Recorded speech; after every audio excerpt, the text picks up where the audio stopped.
And so we have reached the end. The legend of Ruby Sunday has finally come to a close, and I honestly can't help but feel quite a bit disappointed.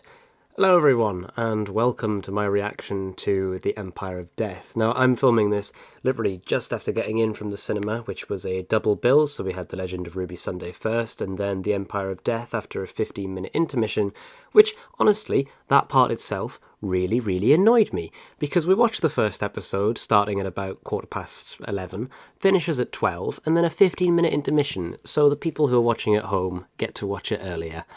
Yeah, not their finest moment, I have to say, when it comes to this stuff, but I guess it is something that they do. Ridiculous, though. It's a 45-minute episode. It's two 45-minute episodes, and films are regularly an hour and a half to 2 hours in length. Why couldn't you just put them together to make things easier? I honestly don't know. It just seems a bit annoying.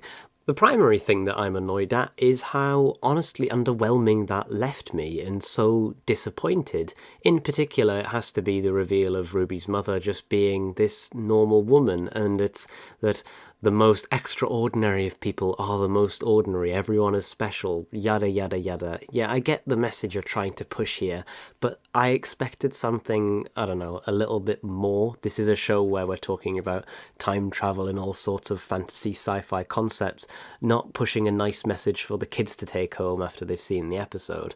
Yeah, that's what left me a bit disappointed. I don't know whether this is because I'm not a kid anymore, so I don't get all bemused and bewildered by all this kind of stuff, so I'm a bit more jaded and cynical in my teenage years. But I don't know, it seems to be what's going around. There's a big split between this. People are very 50-50. They're either, yeah, this was good, or, this could have been so much better. Another huge disappointment, which I have to say I did predict in the previous reaction, was Sutekh himself being completely wasted and underused. I mean, he just didn't feel threatening in the slightest. There wasn't any kind of imposing presence. Now, I'm not going to say, oh, it's because he was sitting there on the top of the TARDIS and didn't really do anything.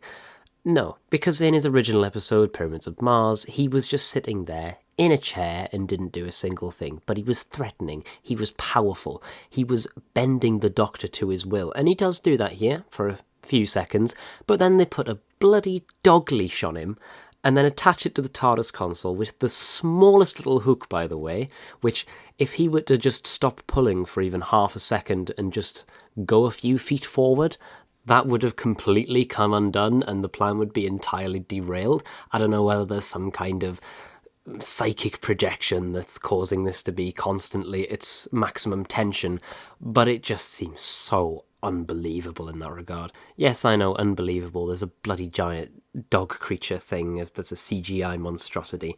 I mean, Sutekh himself has CGI, did look amazing. But then the way they defeat him as well. Okay, I can get the idea of when you kill death, what do you get? You get life, so everyone comes back. That's nice, I guess. But at the same time, the way you've defeated him is by sending him into the time vortex, just letting him go. What's to stop him just doing the exact same thing last time? Why didn't the time vortex just kill him last time? The idea that he evolved in the time vortex instead of dying from age, because that's what the idea was in Pyramids of Mars. He was aged forward so far 10,000 years into his lifetime that he was killed in the time corridor. But then, of course, he wasn't. Instead, he was evolved into some giant uber dog thing, and that allowed him to stay around the TARDIS and just conceal himself at a 73 yards perception filter thing. Yeah, the fact that they've put 73 yards into this is nice for a bit of continuity, but I also would have just preferred to have the episodes stay mysterious, because it could have just been a standalone episode. It could have just been that. Ruby's got her own solo adventure that's paradoxical in itself. It never happened, but it did. She kind of remembers it, but she doesn't because of her travels with the Doctor. Yeah, I would have preferred it to just stay that way, but for it to come back and this random throwaway line that he mentions, we're going to have compulsory DNA testing. This is Roger Apguillem having we're going to have compulsory DNA testing for everyone in the UK so that her mother is actually still alive and took the DNA test, so they find out later. No one was ever going to put that together. You can't just put that in there and say, oh, it was there all along. It was there all along, guys. I'm telling you, it was there all along. No, Russell, that's just ridiculous. Sutekh himself only appeared for what felt like less than 5 minutes of screen time, and it's just so disappointing to see. They've took this icon of the classic series, one of the greats. You mentioned Fourth Doctor, and what is one of the main threats that you think of? You think of Scaroth, you think of the genesis of the Daleks, Davros, the Master in his charred form, and of course, Sutekh. Such great villains, such a fantastic lineup, some of which have only had one story and been fantastic because of that, but you take Sutekh out of that, you elevate him to being essentially a god instead of a fake god that's just interpreted by ancient Egyptians as a god. I didn't talk about this in the last video either. I think it's ridiculous that they've basically said, yeah, Sutekh's not an Osiran. I mean, this isn't directly stated, but it is pretty much implied that he is a god. He is among the pantheon of the gods. He's a celestial being. He's no longer just an Osiran with godlike powers. Because the Osirans, while they did have godlike powers, so did the Time Lords in that respect. But you wouldn't call the Time Lords gods, it's just that the lesser races would see the Time Lords as gods. We're going to history right here that we don't need to. But yeah, Sutekh.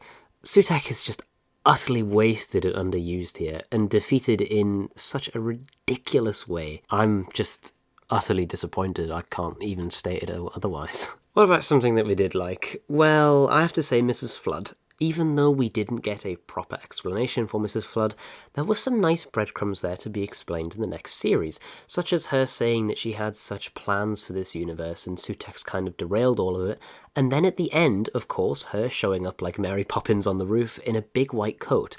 Now, what this really kind of represented to me, or kind of invoked for me, is the trickster. Now, all sorts of things were going around, Ruby's mother is the trickster. It was the trickster who put it there.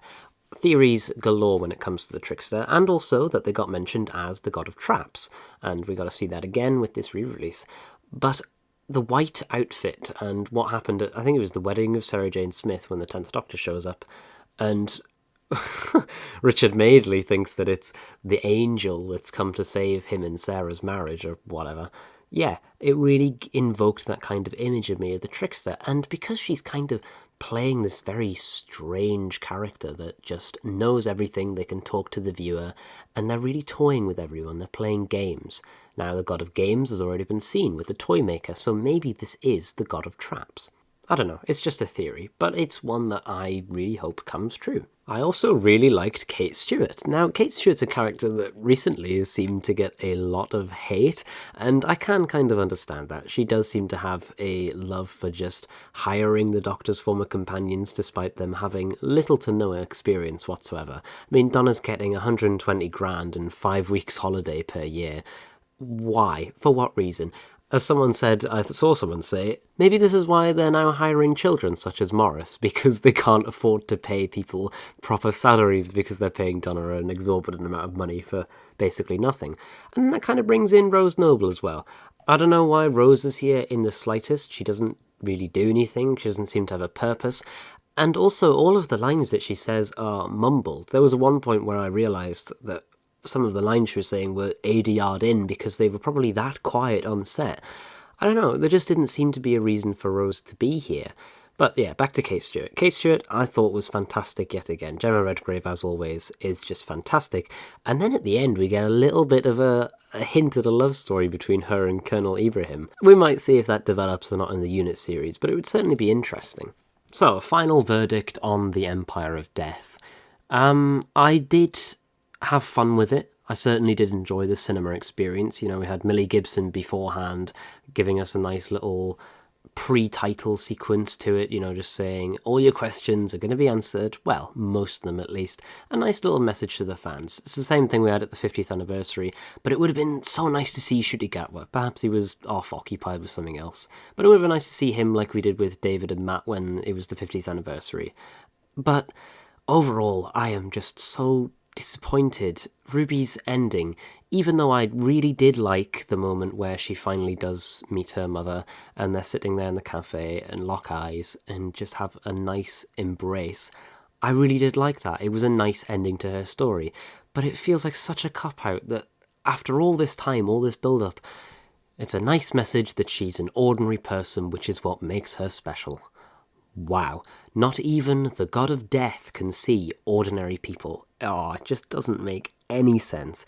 And then even the god of death himself is so underutilized and underappreciated in this story. Yeah, that just really annoys me.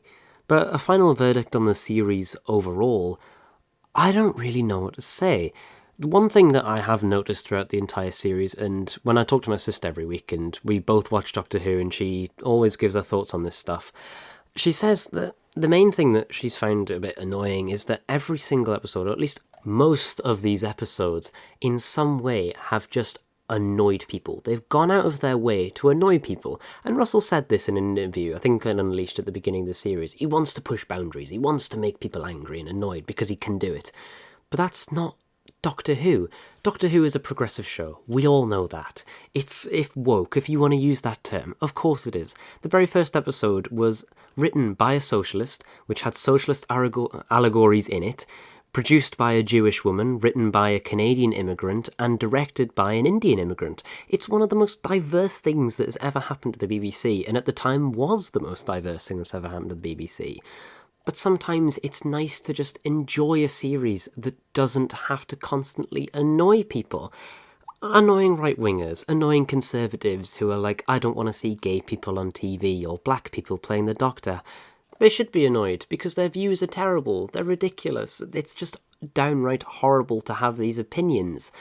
But if you look back at previous series, and I'm going to use Series 5 here, name an episode in Series 5 that in particular pushes something that wants to annoy people, that really wants to annoy and target a specific group of people and say, your views are ridiculous, your views are stupid. Haha, look what I can do. Because there isn't a single episode in that series that does that. Because you will not find a single episode that is trying to push that kind of agenda. Series 5 was focusing on building magical and fun stories, and that is how I like Doctor Who. A series that is pushing well-written, very likeable, very fantasy-focused, imaginative, magical stories, and not stories that are constantly trying to annoy specific people. I'm not trying to get too political here, because that's not what my channel is. You come to my channel because you want to see some stuff about Doctor Who. You don't want to rant about and have debates about politics and whatnot. I'm all for diversity, I'm all for inclusion, but you can have that without purposefully writing things just to annoy people. I don't want that to be ingrained into the show. I don't want that to be the focus. I want telling fantastic stories to be the focus of this. Tell new, imaginative stories, not trying to annoy people. Yeah, I've had to do this section over and over again because I don't know how to get the words out, honestly, and I think that's the best way to get it across without, one, being too political, and two, not giving people a reason to be mad over this. Because at the end of the day, that's what Doctor Who should be. It should be something that everyone can watch together, be around. Of course there's going to be varying sides of the political spectrum on it. We've had an episode that's anti-abortion, Kill the Moon. The whole point of that episode is basically pro-life for some reason. And then later on in that, I think it's the same series, we have an episode about capitalism and how capitalism's terrible. You get those extremes. But with this series, we don't get that. And the BBC, of course, is an organisation that on the political spectrum isn't there. It should be, in theory. I mean, of course, in practice it isn't, but in theory it should be completely neutral. So you have to tell both stories because that's what the license payers are. The people who pay the TV license aren't just one side of the spectrum. I suppose you could argue, having gay characters and having trans characters and pushing this diversity and inclusion and representation, that is just being a decent human being. And of course it is, because it is just representing everyone. There are all sorts of people in the universe. There's all sorts of people in the world. And you've got to show their stories and show them for who they are. But at the same time, if you're purposefully adding that and pushing these people just to annoy a specific set of people, then you're not doing it for the right reasons. And you're not doing it to be kind. And that is my message to Russell T Davies, I guess. Yeah, long rant that one, long ramble, and half of it wasn't even about the series. Series overall, let's just say I did enjoy it. I had so much fun with this series. I was shocked, I was bewildered, I was disappointed, I was bored. I felt every single possible emotion through this series. But at the same time, overall, Yeah, I'm left underwhelmed, especially with the finale wrapping everything up, but not exactly how I thought it would.